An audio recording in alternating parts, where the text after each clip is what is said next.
유다왕 여호사밧 말기에 있었던 사건을 오늘 살펴보고자 합니다. 모압 자손과 암몬 자손들이 마온 사람들과 함께 유다에 쳐들어왔습니다. 어떤 사람이 와서 큰 무리가 바다 저쪽 아람에서 왕을 치러 오는데 이제 하사손 다말에 이르렀다, 이렇게 보고를 했습니다. 여기 바다는 사해를 말하는 것처럼 보여요. 바다 저쪽은 사해 바다 건너편을 가리키겠죠. 그곳에 암몬과 모압이 있었습니다. 그런데 이상하게 본문에서는 그곳을 아람 이렇게 표현을 합니다. 우리가 알기에 모압의 북쪽에 암몬이 있고 암몬 그 위쪽에 아람이 있는 것, 즉 시리아가 있는 것으로 알고 있는데 여기서는 바다 저쪽 아람 이렇게 이야기를 합니다. 아마 어떤 연유가 있지 않을까. 이 침략은 아마도 아람 나라와 관련이 있지 않나 싶습니다. 아람 왕 베나닷이 이들의 침략을 부추겼을 수 있고요. 또 아람이 이들의 침략을 지원하고 있었을 가능성도 높습니다. 시대적 상황은 이렇습니다. 남왕국의 여호사밧 왕이 북왕국의 아합 왕의 요청을 받아들여서 남과 북 양국이 연합군을 조직합니다. 그래서 길르앗 라못에서 아람과 전쟁을 벌인 일이 있었는데요. 그 전쟁에서 이 연합군이 패배를 했어요.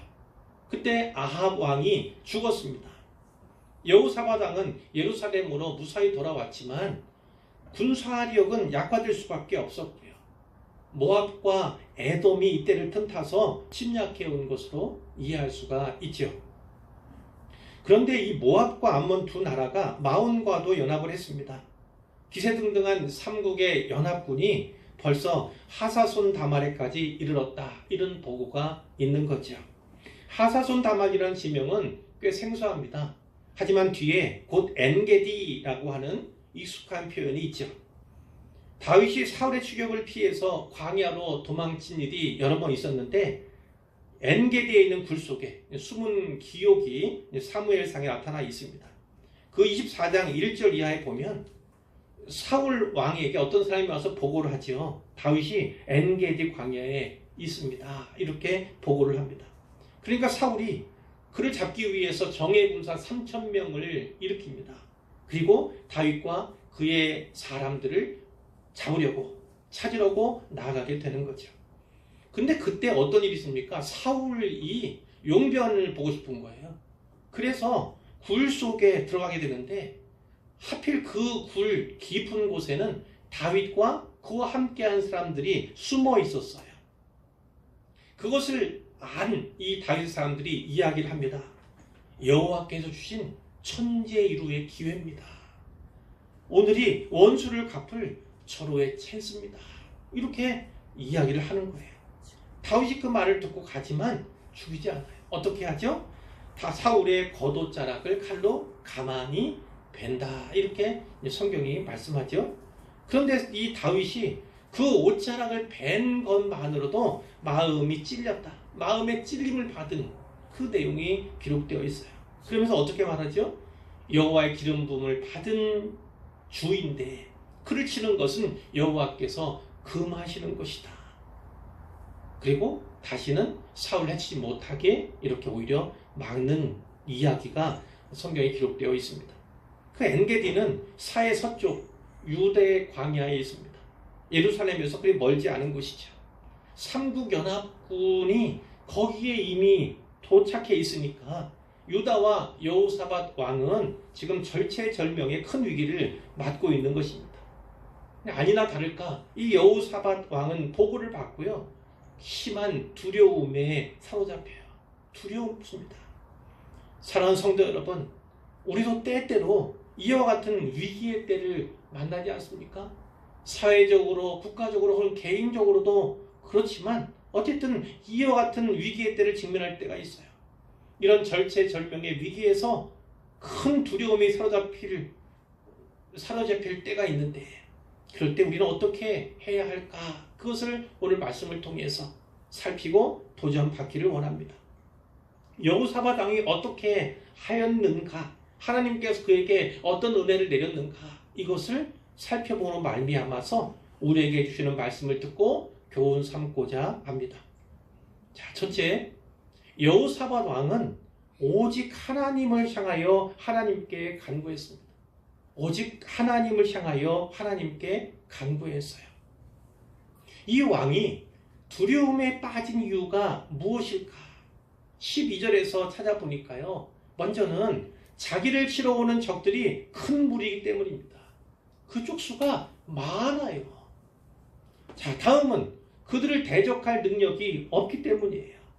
대적할 능력이 없는데 큰 적을 만나니 얼마나 두렵겠습니까? 하지만 여호사밧의 두려움에는 한 가지 요인이 더 있었다, 이렇게 볼 수가 있어요.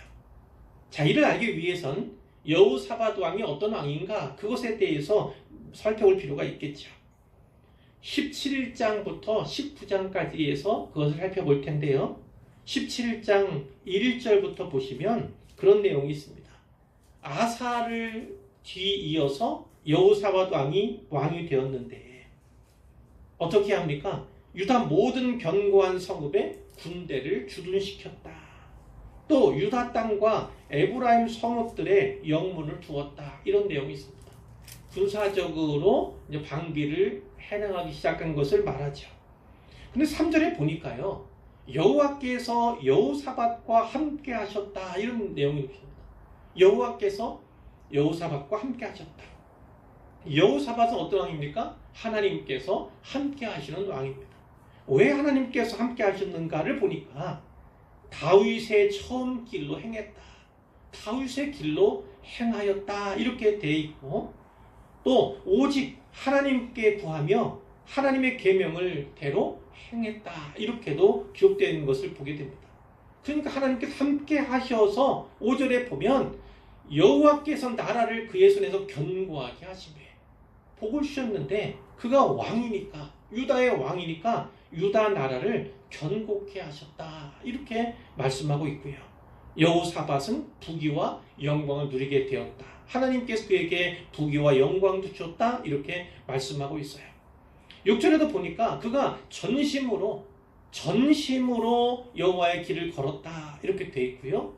산당들, 아세라 목상들도 유다에서 제거하였다, 이렇게 기록하고 있어요. 물론 아세라 목상, 바알 우상을 부수거나 제거한 사람들은 많이 있는데, 이 왕은 산당들을 제거한 왕은 거의 없어요. 그런데 산당까지 제거한 왕이 바로 이 사람이었다는 거예요. 하나님 그에게 어떤 은혜를 더 주십니까? 10절에 보니까 유다 사방의 모든 나라에 두려움을 주셨다.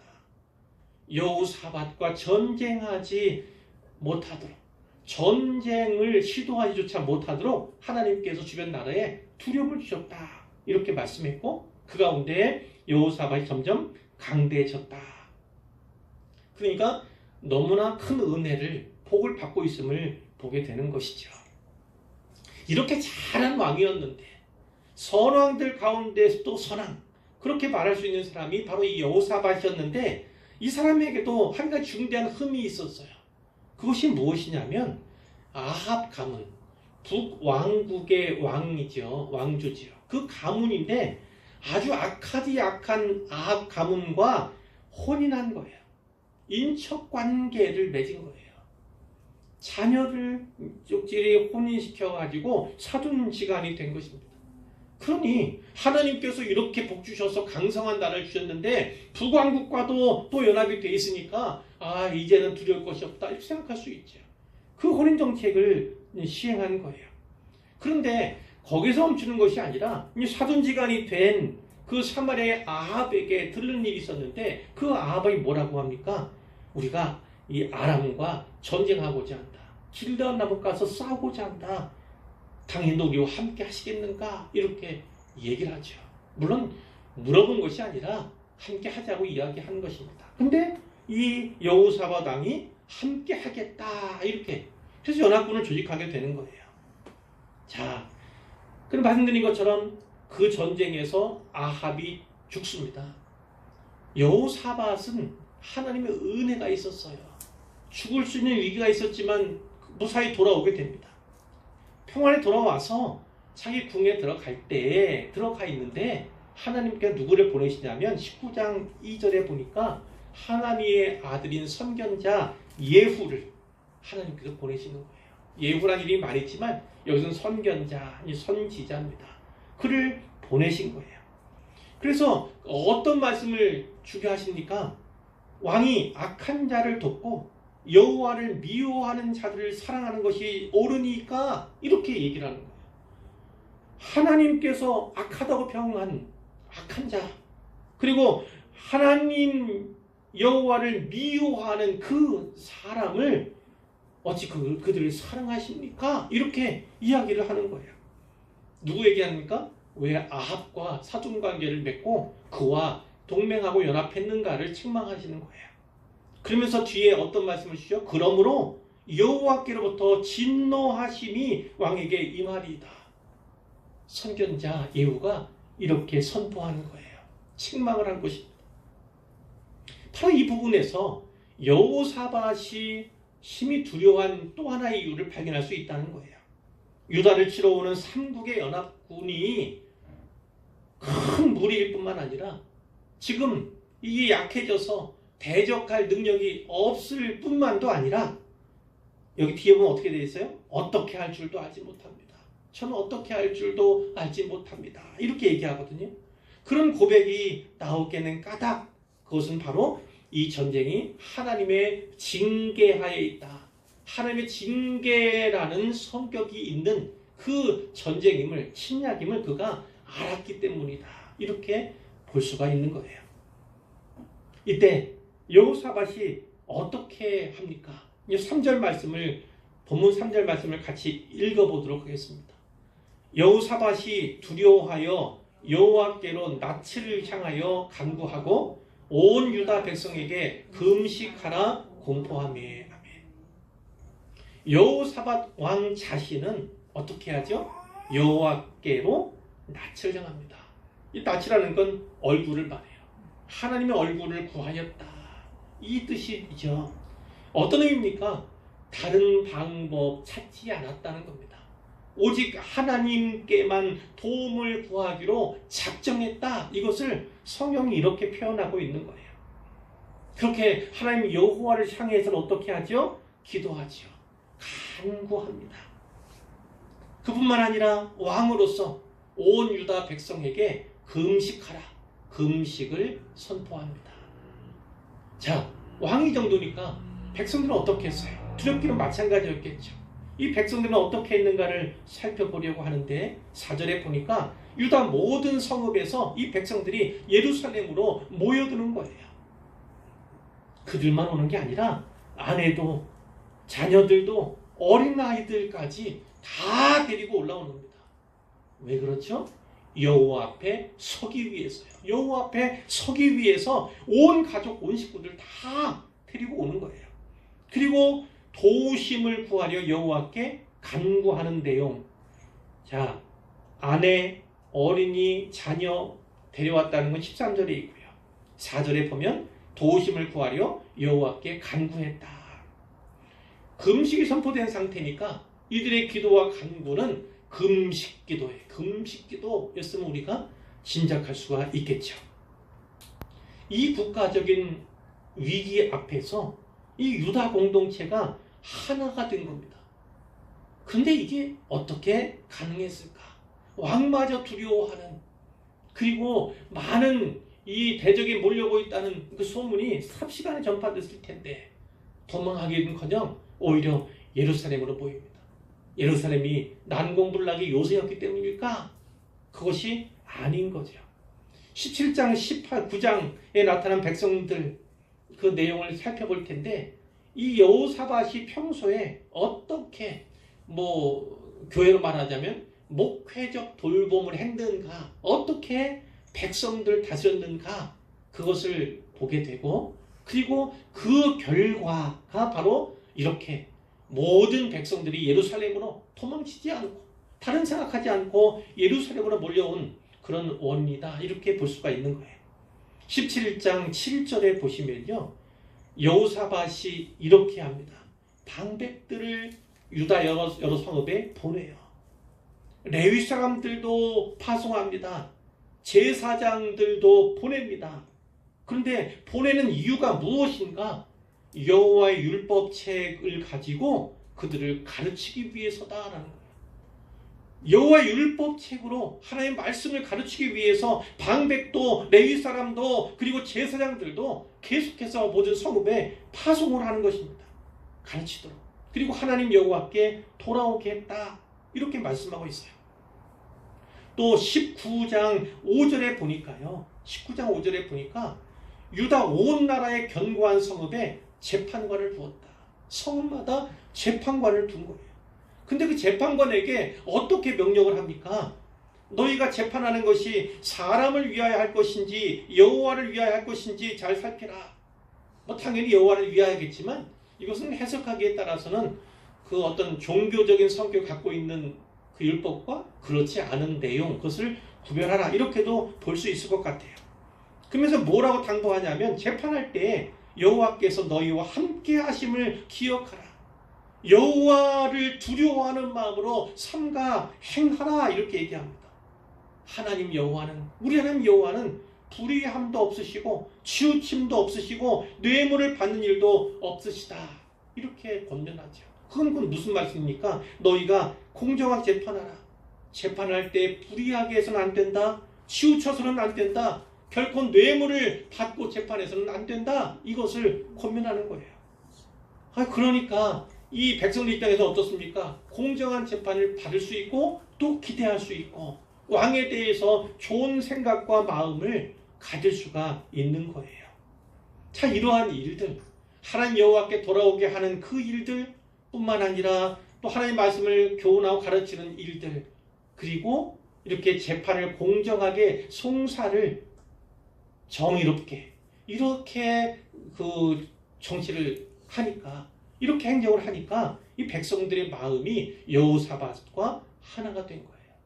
그렇기 때문에 이 외적이 침입하는 이 어려운 국난 가운데도 그들이 흩어지거나 그들이 뿔뿔이 다른 데로 도망할 준비를 하거나 이런 것이 아니라 오직 한 곳으로 예루살렘으로 하나님 앞에 서기 위해서, 기도하기 위해서 모여들었다는 것을 우리가 볼 수가 있는 거죠.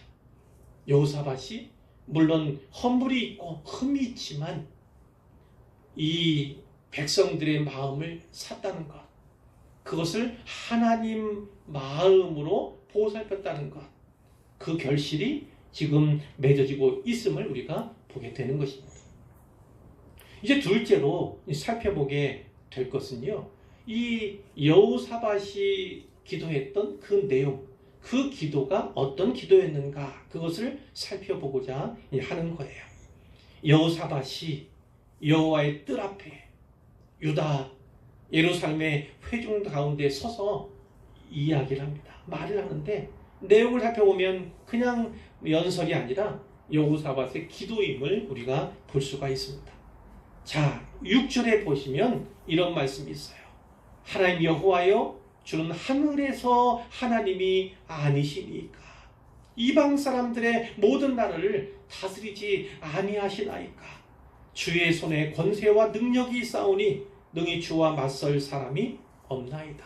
이렇게 하나님을 찬양하는 것을 보게 되죠. 하나님은 주권자이십니다. 역사의 주관자이십니다.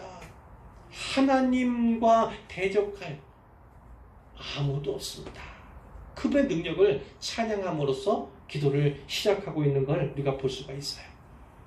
자, 두 번째로 보면 7절에 우리 하나님이시여, 전에 이 땅 주민을 주의 백성 이스라엘 앞에서 쫓아내시고, 언제인지 기억하시죠? 출애굽 끝나고 이 가나안 땅을 기업으로 받을 때, 그때죠. 그 땅을 주께서 사랑하시는 아브라함의 자손에게 영원히 주지 아니하셨나이까. 아브라함의 약속이 이 여호수아 시대에 이루어졌음을, 성취되었음을 말씀을 하는 거죠. 그거를 알고, 그리고 이 땅에 사는 동안에 주의 이름을 위하여 한 성소를 주를 위해 건축하고, 어떤 걸 말하죠? 솔로몬이 성전을 건축한 그 이야기를 하는 거예요. 그리고 이 솔로몬 왕이 성전 낙성식에 했던 기도의 일부를 이야기하는 겁니다. 그것이 9절 말씀이에요. 9절 말씀 같이 한번 읽어볼까요? 만일 재앙이나 난리나 견책이나 전염병이나 기근이 우리에게 임하면 주의 이름이 이 성전에 있으니 우리가 이 성전 앞과 주 앞에 서서 이 환난 가운데에서 주께 부르짖은즉 들으시고 구원하시리라 하였나이다. 이렇게 기도한 거예요. 솔로몬이 기도했던 그 기도의 내용을 가져와서 하나님께서 그 기도 내용을 알고 계시니까 다시 한번 그 내용으로 기도를 한 것입니다. 하나님 이렇게 우리와 언약했지 않습니까? 하나님께서 들어주시겠다고 하셨지 않습니까? 이렇게 다시 한번 언약의 근거에서 기도하고 있다 볼 수가 있어요. 그 다음에 살펴볼 것은요 10절 말씀인데요. 10절 이하의 말씀이에요. 그러면서 이제 구체적으로 자기 상황을 낱낱이 아뢰는 거예요. 지금 저희가 이런 상황 가운데 있습니다. 옛적에 이스라엘의 애굽 땅에서 나올 때 출애굽 시대를 말하는 거죠. 암몬 자손, 모압 자손, 세일산 사람들을 침노하기를 주께서 용납하지 아니하심으로 어떤 내용이죠? 올라올 때 물론 전쟁이 없지 않았지만 하나님께서 뭐라고 말씀하셨냐면 그들은 너희 형제다, 형제 민족이다. 그들 건드지 말고 이렇게 얘기를 하신 적이 있어요. 그래서 그대로 올라갔거든요. 그대로 계속 올라갔어요. 그런데 이제 그들이 우리에게 갚는 것을 보옵소서. 은혜를 어떻게 갚는지 보십시오. 그러면서 그들이 와서 주께서 우리에게 주신 주의 기업에서 우리를 쫓아내고자 합니다. 하나님께 주신 이 기업으로 받은 땅을 빼앗으려고 합니다. 이 얘기를 하는 거예요. 우리 하나님이여 그들을 징벌하지 아니하시나이까. 우리를 치러 오는 이 큰 무리를 우리가 대적할 능력이 없고 어떻게 할 줄도 알지 못하고 오직 주만 바라보나이다. 이렇게 기도하는 겁니다. 마지막에 기도가 인상적이죠. 우리를 치러 오는 이 큰 무리를 우리가 대적할 능력이 없습니다. 어떻게 할 줄도 알지 못합니다. 우리는 오직 주만 바라봅니다. 이렇게 기도하는 거예요. 자, 이 기도 하나님께 들으셨을까요? 당연히 들으셨겠죠. 그리고 응답하시는데 세 번째로 살펴볼 것은 하나님의 응답에 대해서입니다. 여호와 하나님께서 이 기도에 응답하셨어요. 어떻게? 여호와의 영, 성령이죠. 성령이 회중 가운데 있는 레위 사람, 그가 누구냐면 아삽 자손인 스가랴의 아들 야하실이라고 하는 그 한 사람에게 임하셨어요. 그가 선지자적인 역할을 하도록 부름을 받은 거죠. 이 야하시엘이 하나님 말씀을 대언을 합니다. 하나님의 그 말씀을 대신 전달한다 이 말씀이에요. 자, 그 내용 보면 15절에 어떤 내용이 있습니까? 하나님의 응답이 어떻게 있습니까? 야하시엘이 이르되 온 유다와 예루살렘 주민과 여호사밧 왕이여 들을지어다. 여호와께서 이와 같이 말씀하셨다. 너희는 이 큰 무리로 말미암아 두려워하거나 놀라지 말라. 아멘. 이 전쟁은 너에게 속한 것이 아니요 하나님께 속한 것이다. 자, 이겁니다. 그 처음에 대언한 하나님 말씀 무엇이었습니까? 전쟁은 여호와 하나님께 속한 것이다. 전쟁은. 자, 이 말씀 보면서 생각나는 그 사건 있지 않습니까? 옛날에, 이때로부터 옛날에 다윗이 골리앗과 전쟁하러, 전쟁도 아니죠. 1대1로 맞짱을 뜨러 가면서 그때 이야기를 했습니다. 여호와의 구원하심이 칼과 창에 있지 아니함을 이 무리에게 알게 하리라. 전쟁은 여호와께 속한 것인즉 그가 너희를 우리 손에 넘기리라. 이렇게 이야기하고 소리 지르며 골리앗에게 달려갔던 그것을 기억하실 거예요. 그렇습니다. 전쟁은 여호와께 속한 거예요. 중요한 것은 무엇이냐면 하나님께서 나를 위해, 나를 대신해서, 우리 대신해서 싸우도록 하는 거예요. 조건이 맞아야 합니다. 어떤 조건? 우리가 하나님의 백성, 하나님의 자녀여야 한다는 겁니다. 하나님의 백성이고 하나님의 자녀가 분명하다면 하나님께서 전쟁이 일었을 때, 전쟁인 전투 상황이 벌어졌을 때, 그리고 영적인 전투 상황 가운데서도 하나님께서 싸우신다는 겁니다. 모든 전쟁. 그러니까 이것이 하나님께 받아들여지면 그럼 어떻게 되는 거죠? 이제 적들이 이스라엘과 싸우는 것이 아니라, 혹은 유다와 싸우는 것이 아니라, 여호사밧과 싸우는 것이 아니라 하나님과 싸우게 되는 거예요. 오늘 우리도 마찬가지입니다. 우리가 하나님 백성이고 하나님의 자녀로서 하나님의 구원할 때 아버지신 우리 하나님께서 개입하시면요, 우리의 싸움이 아닌 거예요. 하나님과 적의 싸움, 때로는 하나님과 사탄의 전쟁이 된다. 이렇게 이해를 하시면 좋겠어요. 자, 두 번째 어떤 말씀을 하셨냐면 두려워하거나 놀라지 말라.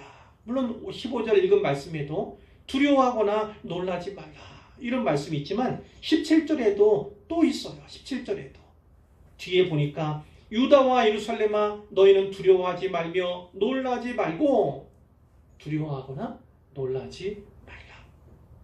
인생을 살 때 내가 아무리 믿음의 용사이고 그래도 두려움은 있습니다. 제가 어제 새벽 기도를 국군중앙교회 가서 했어요. 우리는 토요일에는 새벽 기도가 없지만 거기에 일이 있어서 새벽에 가서 거기 참석을 했는데, 저는 군인교회는 처음 가봤거든요. 그랬더니 뭐 공교롭게 그런지 매번 그런지 모르지만 이 싸우는 내용들이 있죠. 그거 뭐라고 하냐면 거기에 이제 새벽기도를 나온 아이들이 있어요. 물론 많지는 않았지만 가정에 몇 명씩 데리고 나온 그런 아이들이 있었는데 거기 그런 얘기 하더라고요. 설교할 때 보니까 목사님이 그 아이들, 아빠가 아무리 용맹한 그런 그 군인이고 그래도 두려울 때가 있다, 이런 얘기를 하거든요. 마찬가지입니다. 아무리 내가 장군이라도 혹은 용맹한 병사다 할지라도 누구든지 두려운 상황을 맞게 됩니다. 영적으로가 풍성하고 또 우리가 신적 믿음 가운데 있다 할지라도 두려움이 없을 수 없어요. 우리가 인한 우리가 이 육체를 입고 있는 한은요, 우리는 연약할 수밖에 없는 존재예요. 그렇기 때문에 더욱더 하나님을 의지해야 하는 것이죠. 두려워하거나 놀라지 말라. 어떻게 해요? 하나님께서 함께 해줄 테니까. 여기서 이렇게 말씀하는 거예요. 늘 말씀드리고 자주 말씀드립니다. 하나님은 믿음이 있다고 해서, 하나님을 사랑한다고 해서, 진짜 특출난 믿음의 사람이라고 해서 그에게 고난을 면제해 주시진 않아요. 그것은 하나님의 방식이 아닙니다. 하나님은 고난을 허용하시되 고난 가운데서 함께 해주시는 방식, 그래서 이기게 하시고 승리하게 하시는 그런 방식을 통해서 일하시는 것이 우리 하나님이심을 꼭 기억하시기를 바랍니다. 그 하나님만 기억하면, 하나님만 바라면, 그분만 바라보면 이길 수 있어요. 자, 세 번째로 어떤 일을 하시죠? 16절, 17절 보면 거기 이런 내용이 있습니다. 그들이 시스고개로 올라올 때에 너희가 골짜기 어귀 여두엘 들 앞에서 그들을 만나려니와, 이런 거예요. 되게 구체적이죠. 하나님께서 때에 대해서, 시스고개로 올라올 때, 그들이 올라올 때에 대해서 말씀하고 있고, 골짜기 어귀 여루엘 들 앞, 이렇게 구체적으로 장소에 대해서도 말씀하고 있어요. 하나님께서 그 자리에 함께 하시겠다. 적이 어떻게 올라오고 어떻게 올 것인데 그곳에도 하나님께서 함께 하시겠다, 이렇게 말씀해 주시고 계신 거예요. 자, 네 번째로 볼 것은 이겁니다. 여기에 모세가 홍해 앞에서 한 말, 그것을 염두케 하는 그런 것이 있죠. 20장 17절 말씀이 있죠. 이 전쟁에는 너희가 싸울 것이 없나니 대열을 이루고 서서 너희와 함께한 여호와가 구원하는 것을 보라. 아멘. 모세가 홍해를 앞두고 있을 때 많은 사람들이 두려움에 떨었습니다. 뒤에서는 애굽의 군사가 쫓아오고 특별히 그 유명한 마병들이 쫓아오고 있었어요. 그 두려움 가운데서 모세가 어떻게 얘기했습니까? 너희는 두려워하지 말고 가만히 서서 여호와께서 오늘 너희를 위하여 행하시는 구원을 보라. 너희가 오늘 본 애굽 사람을 영원히 다시 보지 아니하리라. 이렇게 했던 그 말처럼 너희가 할 일은 아니야. 너희는 서서 하나님께서 행하시는 그 구원, 하나님께서 행하시는 그 일을 보라. 이렇게 선견자 예후가 전파한 거예요. 하나님 말씀을 대언한 것입니다. 이 말씀이 전파되었을 때, 선포되었을 때 왕과 백성들이 어떻게 그 말씀을 받습니까? 18절에 보니까 여호사밧이 몸을 굽혀 얼굴을 땅에 댔다. 그리고 온 유다와 예루살렘 주민들도 여호와 앞에 엎드려 여호와께 경배했다. 그리고 19절에 보니까 그앗 자손과 고라 자손, 레위 지파 사람들이잖아요. 이 레위 지파 사람들 가운데 그앗, 고라 자손, 아마도 이들은 뒤에 나올 찬양대, 성가대 역할을 할 사람들일 텐데 그들이 힘이 큰 소리로 여호와 하나님을 찬송했다. 이렇게 기록하고 있습니다. 자, 일이 어떻게 진행되는가를 이제 보겠습니다. 20절에 보니까 백성들이 아침 일찍 일어났습니다. 기대가 컸지요. 하나님께 선포된 이 말씀에 대한 기대가 컸기 때문에 아침에 일찍이 다 몰려나간 거예요. 드고와 돌로 나갔습니다. 나갈 때 여호사밧이 이렇게 이야기합니다. 유다와 예루살렘 주민들아, 내 말을 들을지어다. 너희는 너희 하나님 여호와를 신뢰하라. 그리하면 견고히 서리라. 그의 선자들을 신뢰하라. 무슨 말씀입니까? 하나님 말씀의 대언자들, 그 말씀을 신뢰하라는 거예요. 그리하면 형통하리라. 이것을 꼭 믿으시기를 바랍니다. 하나님 여호와를 신뢰하십시오. 그러면 견고하게 될 것입니다. 하나님 말씀을 신뢰하십시오. 그리하면 형통케 될 것입니다. 자, 이 말씀을 한 뒤에 어떻게 합니까? 21절에 중요한 부분이 있어요. 노래하는 자들을 택하여, 노래하는 자 누굽니까? 뭐 가수들 아니죠. 성가대, 찬양대를 조직한 거예요. 그래 거룩한 예복을 입힌 겁니다. 그리고 군대 앞에서 행진하게 한 거예요. 어떻게 하면서요? 하나님을 찬송하면서 여호와께 감사하세 그의 인자하심이 영원하도다. 이런 찬송을 앞에서 부르면서 행진을 이끌도록 한 거예요. 그러니까 이 이스라엘의 대응은 삼국의 연합군을 대응하는 이 모습이 어떻습니까? 찬양대, 성가대를 앞세우고 행진하는 거예요. 그것이 이들이 할 수 있는, 이들이 해야 하는 일이었던 것입니다. 일반적인 전쟁에서는 볼 수가 없는 예죠. 어떻게 이렇게 할 수가 있을까? 그렇게 얘기했지만 여호사밧과 그 백성들에게 하나님께서 승리에 대한 확신, 그 말씀을 언약으로 주셨기 때문에 그들이 믿은 거예요. 군대, 강한 군대를 앞세우는 것이 아니라, 정예 군대들을 앞세우는 것이 아니라, 마병을 앞세우는 것이 아니라 찬양대와 성가대를 앞세웠다. 그렇게 볼 수가 있어요. 바로 그 노래와 찬송이 시작될 때 어떤 일이 일어났습니까? 22절에 보니까 여호와께서 복병을 두셨다. 복병? 이스라엘, 유다 사람들은 아니에요. 그럼 누구예요 도대체? 우리는 알 수 없어요. 하나님께서 복병을 두었는데 어떤 복병을 두었어요? 그 복병으로 하여금 암몬 자손과 모압 사람들과 세일산 주민들, 그 사람들을 치게 했다는 겁니다. 삼국의 연합군을 치게 했다. 23절에 보니까 암몬과 모압 자손이 세일산 주민들을, 그 앞에 나온 마온 사람들을 말하는 겁니다.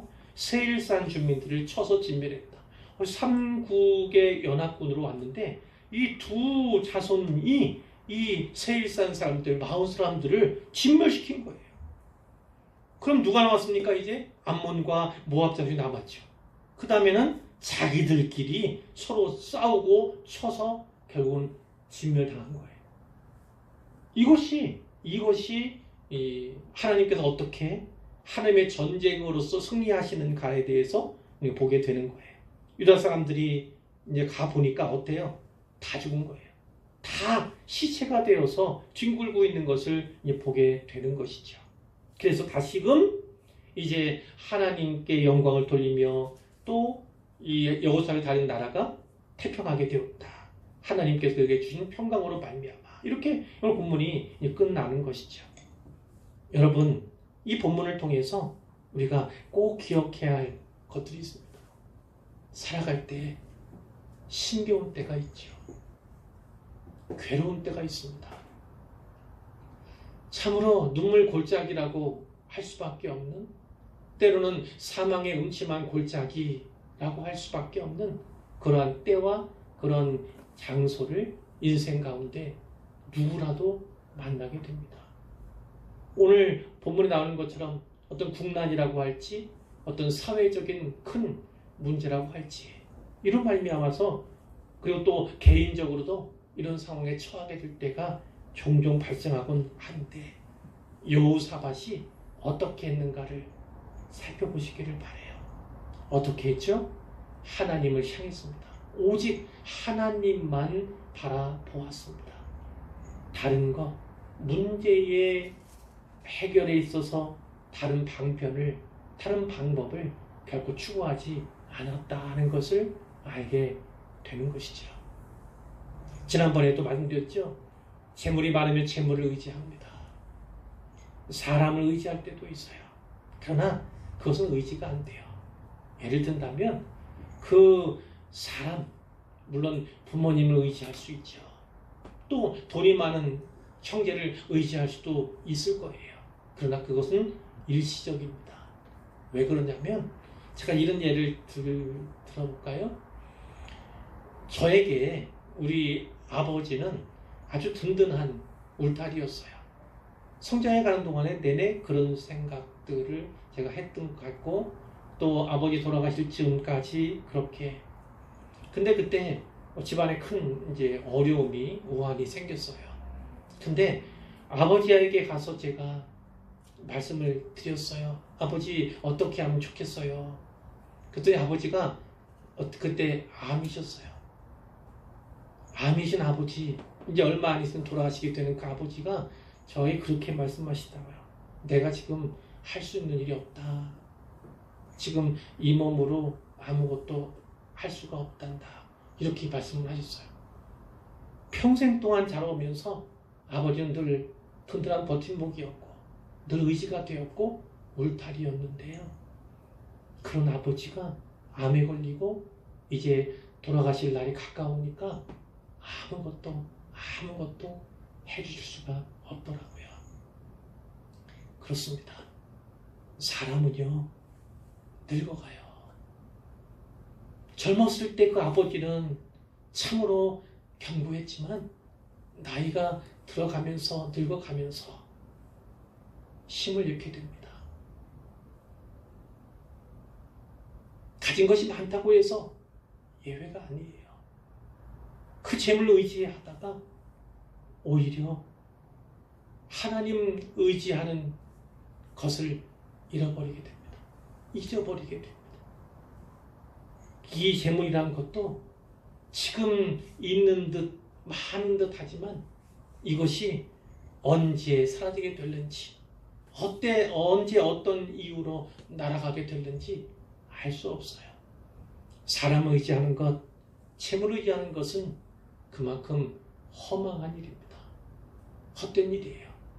사람은 사랑해야 할 대상일 뿐이지 의지하거나 또 어떤 견고함을 추구해야 할 그런 대상이 아님을 분명히 기억하였으면 좋겠어요.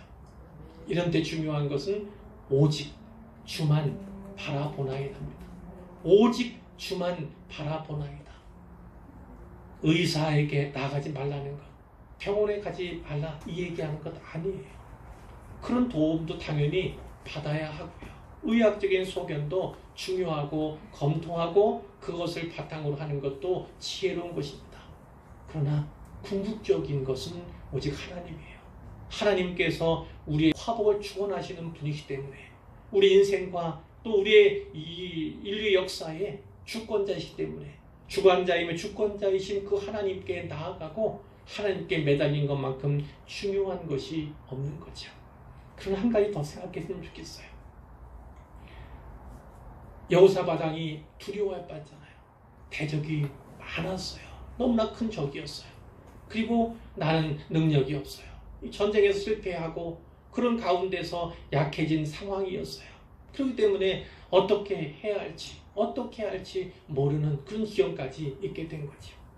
또 자기에게 이미 선고된 심판에 대한 내용이, 징계에 대한 내용이 있었기 때문에 그것을 징계로 받아들이는 그런 마음이 있어서 어떻게 해야 될지 몰랐어요. 무엇을 말씀드리고자 하면 이런 겁니다. 하나님과의 과거 관계 속에서 나에게 주시는 징계가 아닐까, 나에게 주시는 심판이 아닐까, 이렇게 생각되는 부분이 있을 수도 있어요. 하나님과의 관계가 온전하지 못한 그것으로 말미암아 생긴 일이 아닐까, 이렇게 생각되는 그런 일도 있을 수 있어요. 그런데 그럴 때라도 여호사밧처럼 해야 합니다. 그럴 때라도요. 일단은 하나님께 매달리고요. 하나님께 전심을 다해서 나아가면, 그분에게 간구하면 하나님은 결코 외면치 않으시는 분이에요.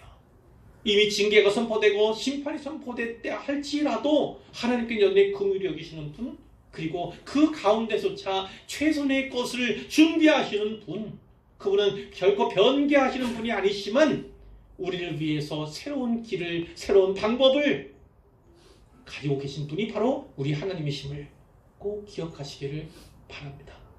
그러니까 하나님 관계 속에서 무너진 관계 가운데 있거든. 또 이것이 하나님의 징계가 아닌가, 혹은 그런 차원의 두려움 가운데 있을지라도 하나님 앞에 오직 주만 바라봅니다. 이렇게 나아가는 그런 믿음이 있어야 한다. 그것을 말씀을 드리고 싶었습니다. 심각한 인생의 문제, 그 앞에 어떤 문제라 할지라도, 어떤 종류의 문제라 할지라도 우리가 해야 할 일은 무엇이냐면 바로 그 낯을 하나님을 향하여 드는 것입니다. 오직 하나님의 얼굴만을 구하는 것입니다. 오직 주만 바라보는 것입니다.